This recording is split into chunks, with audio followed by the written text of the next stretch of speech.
Welcome to Ethan's Revenge Domain. They terminated me on the spot, not with shouting, not with drama, just a sentence dropped into the room like the last line of a memo. "We're done here," the new owner said, closing his leather portfolio with 2 fingers like he was ending a routine meeting instead of erasing 17 years of my life. The conference room used to feel like mine. I chose the table, the chairs, the muted navy wall behind the screen. Now it looked like it had been surgically replaced with something from his world.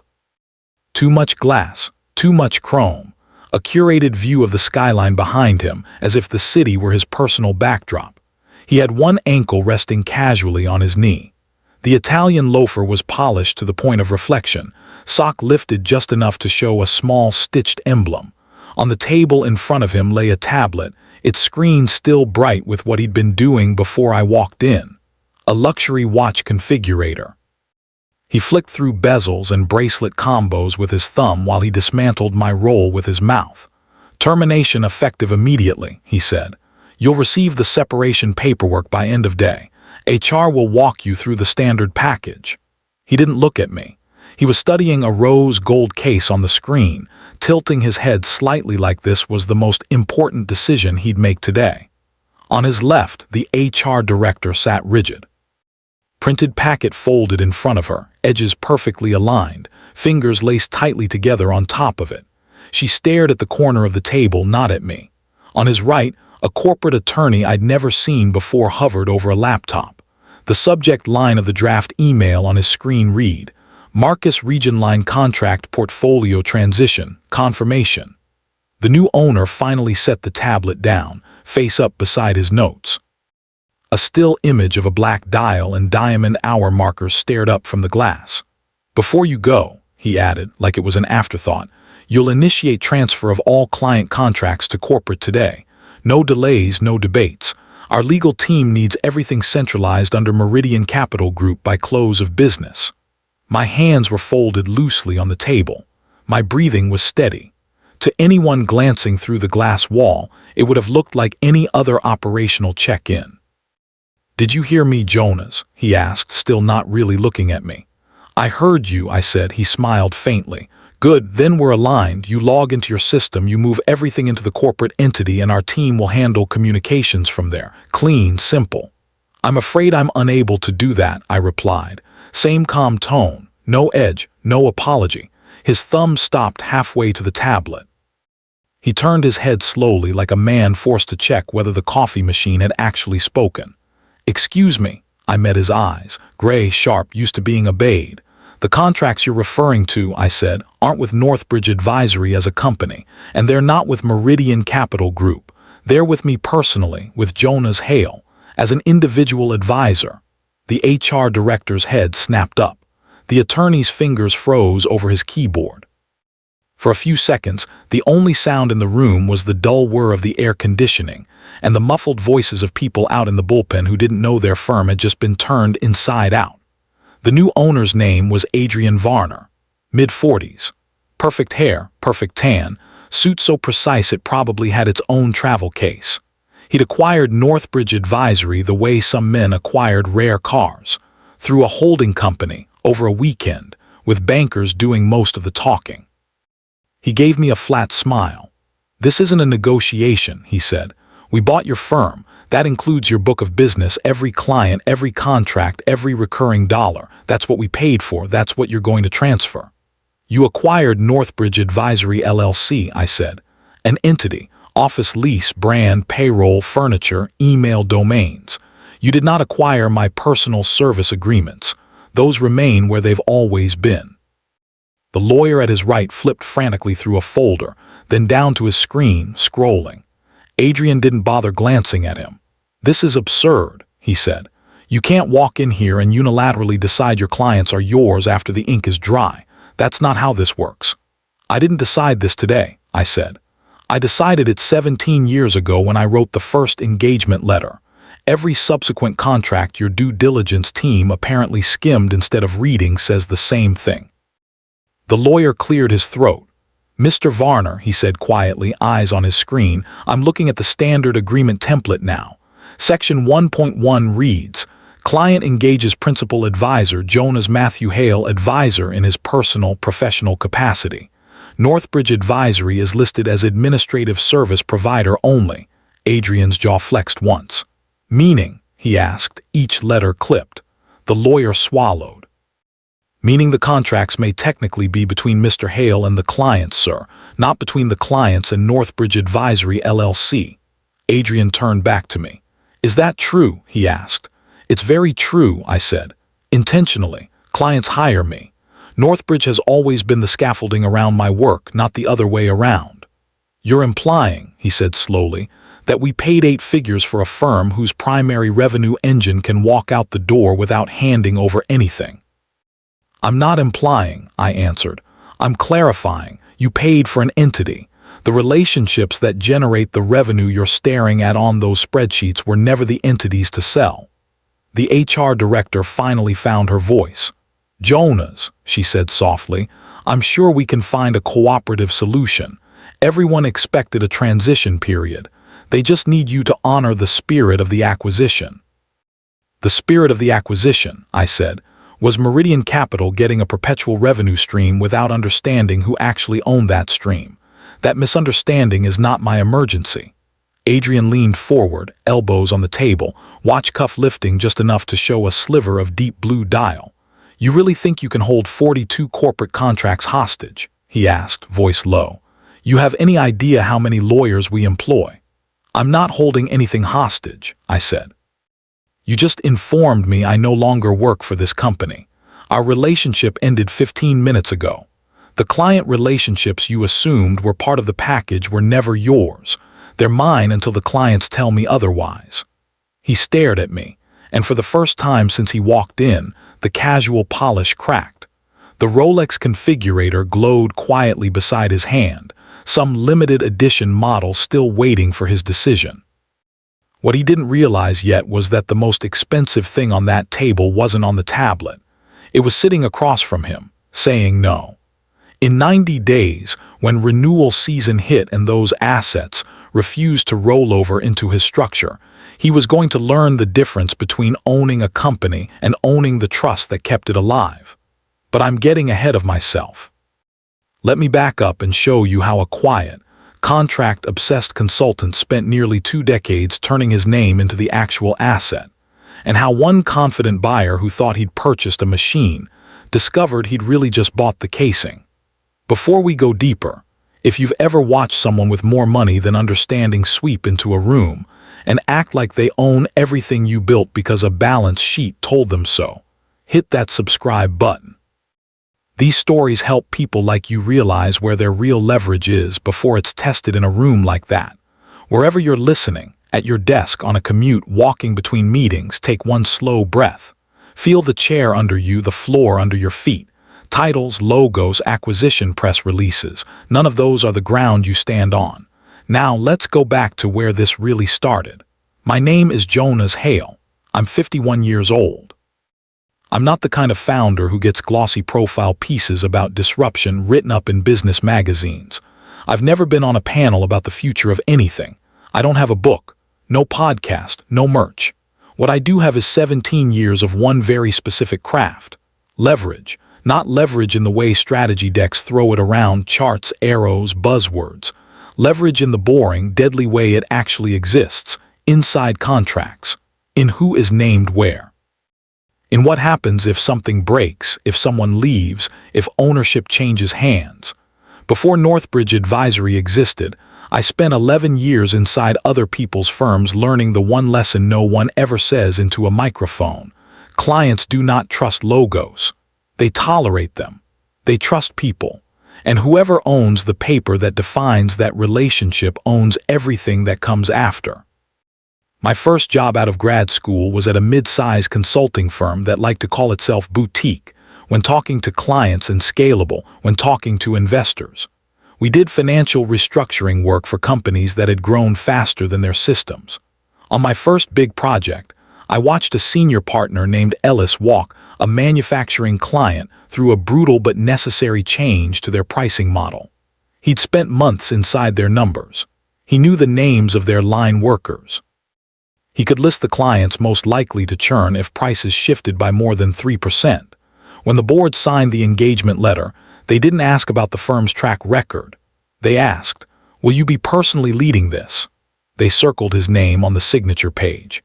Then I watched what happened 3 years later when the firm decided Ellis was too expensive and pushed him into a semi-retirement that looked a lot like being nudged out the door.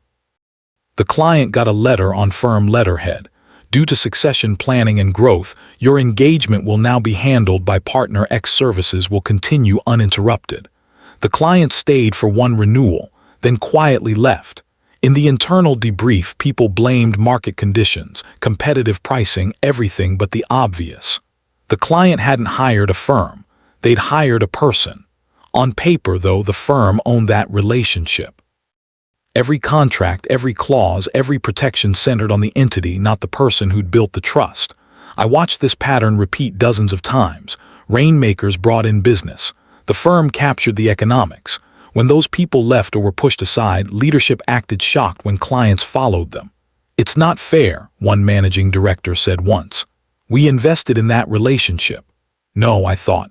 You invested in owning the logo. You never thought about who actually owned the loyalty. The second lesson came later when I was high enough in the hierarchy to see the paperwork. Whenever the firm bought a smaller practice, the sellers would walk around with their heads held high for about 6 months. Then the integration machine would grind them down. New compensation grids, new reporting lines, new rules about who owned which client. On the acquisition documents, there was always one word that appeared next to the client list: assignable. Every engagement defined as assignable at firm discretion to successor entities, affiliates, or designated partners. In English, if you leave, the client stays. On paper. In reality, sometimes yes, often no. But the legal structure always assumed the logo owned the relationship. I filed all of that away. So when I finally walked out at 34 to start my own firm, I carried one conviction with me. If the work is mine, the agreement needs to say so. Not in an email, not in a handshake. In the contract, Northbridge started in the corner of an old brick building that used to be a mattress warehouse. The paint peeled, the elevator groaned. The hallway smelled faintly of dust and coffee that had been burnt at 8 a.m. and left on. 2 desks, one second-hand filing cabinet, a whiteboard I'd taken from my old office after they told me I could keep whatever wasn't nailed down. My first 3 clients didn't come because I launched a site or sent out a fancy announcement. They called my personal number the day after I resigned. "Where are you going?" my contact at a logistics company asked. "I'm still working that out," I said. "Wherever you land, we're following," she replied. "We hired you, not your firm." That sentence was the blueprint. When I sat down to draft my first engagement letter at a borrowed laptop on that mismatched desk, I did something that felt almost too simple. I put my own name in the parties section. Not Northbridge Advisory, represented by me, not the firm signing for services to be provided by Jonas. Just, this agreement is between client X, client, and Jonas Matthew Hale, advisor, acting in his personal professional capacity. Northbridge Advisory LLC Northbridge will provide administrative, billing, and logistical support to advisor. It looked small on the page, one sentence. But I knew from a decade of watching acquisition lawyers argue over commas exactly what it meant. If things ever went sideways, if someone tried to sell what I'd built without me, there would be no ambiguity about who the client had hired. It wasn't paranoia, it was architecture. A firm is like a building. Most people obsess about the facade, the logo, the reception, the case studies. The structure that actually keeps it standing is in the contracts. That's where you decide who owns the load-bearing walls. I built all of Northbridge's load-bearing walls around one principle. My name would be on anything that actually mattered.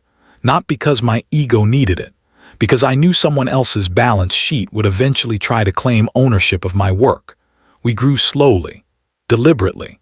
Northbridge specialized in one thing: complex revenue restructuring for mid-market companies that had outgrown their first set of systems. Businesses that were technically profitable but leaking cash through outdated models, broken incentives, and spreadsheets masquerading as strategy. On paper, the work looked like pricing optimization and margin enhancement. In reality, it meant sitting with founders at 10 p.m. while they admitted they'd lost track of how money actually moved through their own company. Year 1, I had 5 clients. Year 3, 12. Year 8, we were at 27 with a small team of analysts and an operations manager named Lee who could run circles around most junior partners I'd seen. Every single engagement letter followed that same structure. Client engages advisor me personally. Northbridge provides support. Sometimes clients, legal departments flagged it. Why is this with you and not the firm? One GC asked on a call. Because you're hiring me, I said. If I leave, you deserve a choice. You shouldn't be locked into an entity that assumed it owned your trust. They paused, then said, we appreciate that. Send the signature version. The clause that made the biggest difference lived further down in termination and assignment.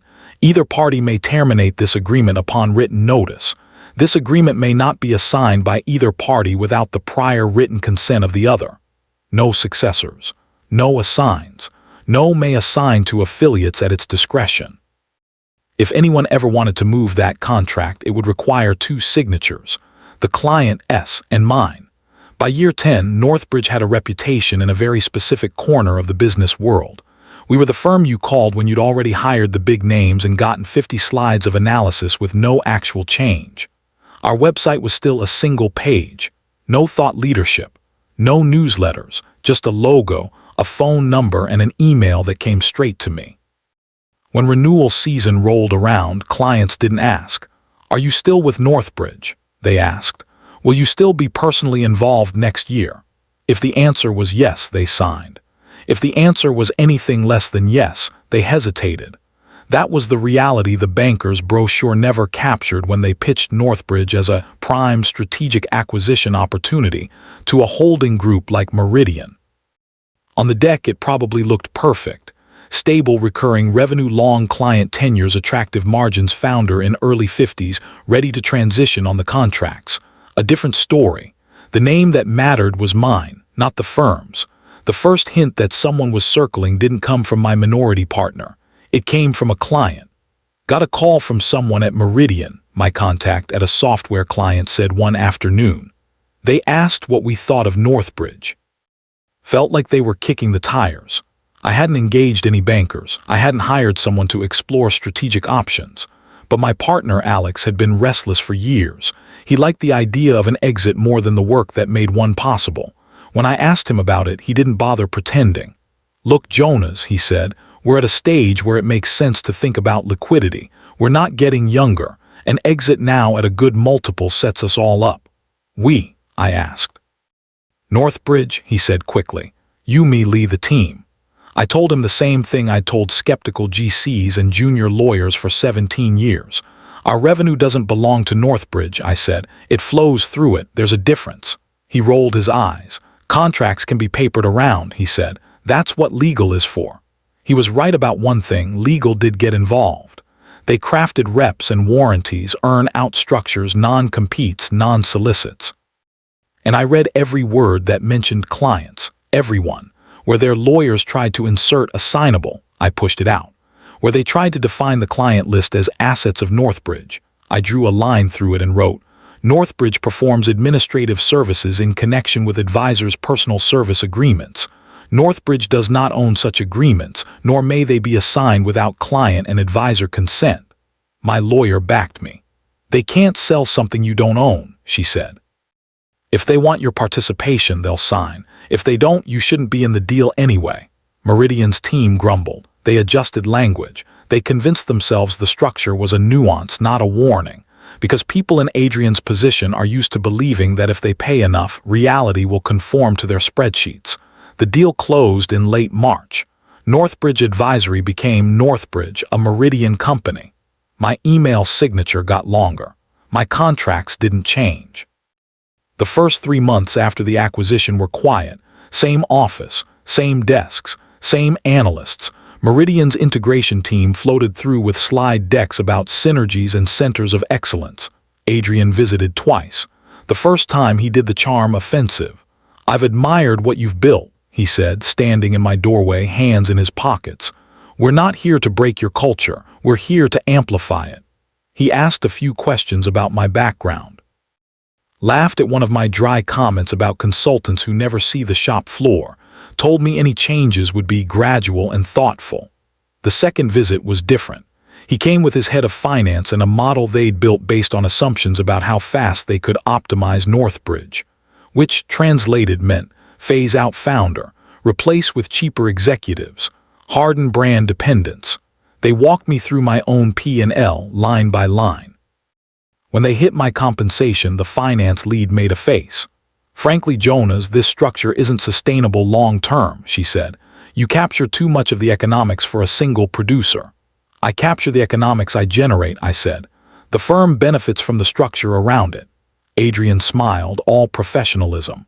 "What she means," he said, "is that once we transition these relationships to be firm-level instead of founder-centric, we'll have more flexibility. Clients don't buy an individual, they buy a platform." He believed that. He believed it because for people like him, logos come first, people come and go. "Clients think they're buying a logo until something breaks," I said. "At 3 in the morning, they don't call a platform, they call a person." He waved it off. "People adapt," he said. "We'll handle it professionally."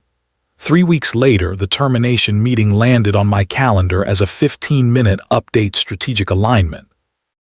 I walked into a room that didn't look like mine anymore. My old wooden conference table was gone, replaced with something shiny and minimal that screamed corporate tenant. The abstract painting I'd commissioned from a local artist had been swapped out for an art piece that looked like it had been chosen by committee. Adrian was already there, tablet in hand, HR and legal in their assigned seats. You know the rest of that scene. The sentence, the watch configurator, the demand. "Transfer all client contracts to corporate, today." In his mind, this was housekeeping, the plumber turning off a valve. In mine, it was the moment 17 years of quiet choices either meant something or didn't. "I'm unable to do that," I said, and the room changed. It didn't happen in a movie way, no dramatic music, just a subtle shift. The HR director's posture, the attorney's rapid scrolling, the way Adrian's eyes sharpened when he realized this wasn't going to be a formality. Moments like that don't create leverage, they reveal it. I walked out without a box, without a scene, without an audience. Reception watched me pass with that cautious curiosity people have when they sense something big but haven't gotten the email yet. In the elevator, I exhaled once, not in grief, in confirmation. Either the paper said what I thought it said, or it didn't. By the time I reached the parking garage, my personal phone buzzed. Email. Subject line, quick check-in. 30 seconds later, another. Then a third flagged high importance. I sat in the driver's seat and opened the first one. "Jonas, we just received an email from Meridian saying you're transitioning out and will be well served by the broader team. Before I respond, I want to hear from you. Are you gone? Where do we stand?" I opened the next. "Please tell me this corporate announcement is a misunderstanding. Our board hired you, not a holding company. Do we still have a contract with you personally?" The third was shorter. "If you're out, we're out. Call me."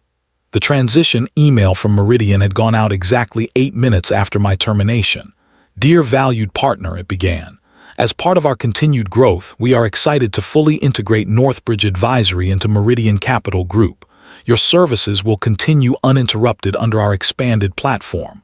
Going forward, your primary contact will be," my name appeared in the third paragraph, past tense. "Thank you for your contributions." Adrian really had believed that one email could swap a human relationship for a logo. He'd spent millions buying a structure and assumed the trust inside it would automatically pour into his container. He'd never spent 15 years watching how trust actually behaves when you tip the jar. The next 72 hours weren't cinematic. They were tedious, precise, boring in the way that only law and money can be, call after call, email after email, CFOs. Founders, general counsels. "Is our contract with you or with Northbridge or with Meridian now?" they asked. "Your contract is with me," I answered. "It always has been. If you'd like to continue, we can sign a new version that removes Northbridge entirely. If you'd rather stay with Meridian's platform, that's your choice." Most didn't hesitate. "We hired you," they said. "Send the new paper." A few asked to see the old agreements. I forwarded them. They saw my name in the parties section. Saw the clause about non-assignability. saw Northbridge listed only as administrative support. One GC laughed when she read it. "You've been preparing for this for a long time," she said. "Not for this buyer," I said. "For any buyer who forgot what they're actually buying." Within 2 weeks, over half of the clients had sent formal letters to Meridian's legal department. "Our engagement is with Advisor, not with Northbridge Advisory LLC or any successor entity. Any attempt to transfer our relationship without our express consent is contrary to the agreement." Each letter was another brick removed from the wall Adrian thought he owned. Each signature was one more reminder that the book of business he'd bought existed on paper he hadn't bothered to read. Renewal season was the real reckoning. Meridian's team sent out their standard corporate renewals, branded, polished, with updated fee schedules and multi-year terms. Clients forwarded them to me. "Is this your document?" they asked. "No," I said. "If you sign that, you're Meridian's client. If you want to remain mine, I'll send my version." They chose, not because I offered discounts. I didn't. In fact, with my overhead lower and no partner insisting we invest in growth, my rates in some cases went up. They chose because when they thought about the moment things had been most precarious in their own businesses, when payroll was tight, when a lender was nervous, when a board was divided, the name they remembered on the other side of the table was Northbridge. It was mine. On Meridian's side, the story played out in numbers. Projected retained revenue versus actual. Goodwill on the balance sheet versus what auditors could justify. Earn-out metrics for Alex and the minority partners versus reality. People like Adrian don't like being embarrassed. Investors like being misled even less. I didn't need to sit in their boardroom to know how those conversations went. I saw it in their behavior. First came the bluster, letters hinting at litigation, claims that my new contracts were interference with corporate relationships. My attorney responded with 4 exhibits. The original engagement letters, the non-assignability clause, Meridian's own acknowledgement in the acquisition documents that client contracts were personal service agreements, copies of client letters affirming their choice. Then the tone shifted. From "you can't do this" to "how do we minimize the damage?" Adrian emailed me once, short and forced casual. "Jonas, clearly, there were misunderstandings on both sides. Perhaps we can agree some clients move with you, some stay, and we all move forward professionally." I didn't respond. I didn't need anything from him. The clients who wanted to be with Meridian were free to stay. The ones who wanted me had already voted, silently, in writing, with signatures on contracts that had my name where it mattered. Months later, after the dust settled, we ended up at the same industry conference. He saw me across a hotel lobby bar. I saw the moment he considered pretending he hadn't. He came over anyway. "Jonas," he said, "you look busy." "I am," I replied. He huffed a little laugh. "You walked with most of the book," he said, "not accusation, observation." "I didn't walk with anything that wasn't mine," I said. "Clients made decisions, paper backed them." He stared into his drink. "Our side says we should have structured assignments differently," he said. "Bankers say we should have insisted you stay longer." Everyone has an opinion. Of course they do. "Would you do it the same way?" he asked, "structuring so much around yourself?" "Yes," I said. "Only difference is I'd make the language even clearer, so no one could tell themselves a comforting story later about what they thought they were buying." He was quiet for a moment. "You realize this kind of thing makes people in my position very nervous," he said finally. "It shouldn't," I said. "The only people who need to worry are the ones who think they own people's work without ever earning their loyalty." He didn't have an answer for that, because deep down, he knew the scariest part wasn't that one advisor had done this. It was the possibility that others already had, and he just hadn't found out yet. If you've built anything people rely on, code, processes, client relationships, institutional memory, here's the part that matters for you more than any detail of my story.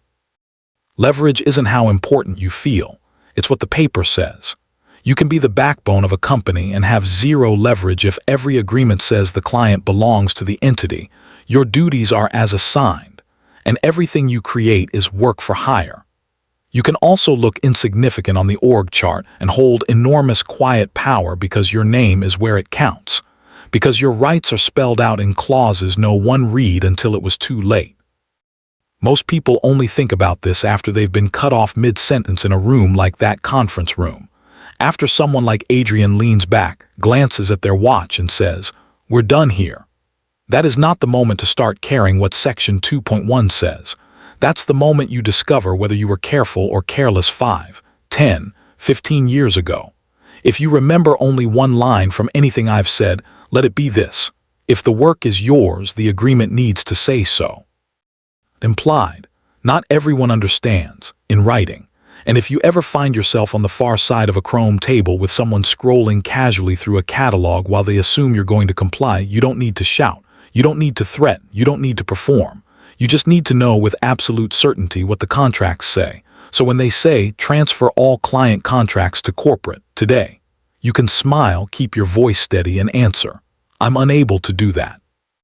And when they look up, surprised, and demand, "Excuse me," you can say the sentence that changes everything. "Those contracts are with me personally, not the company." The silence that follows will tell you who really owned what all along. Thanks for listening. I'll see you in the next one.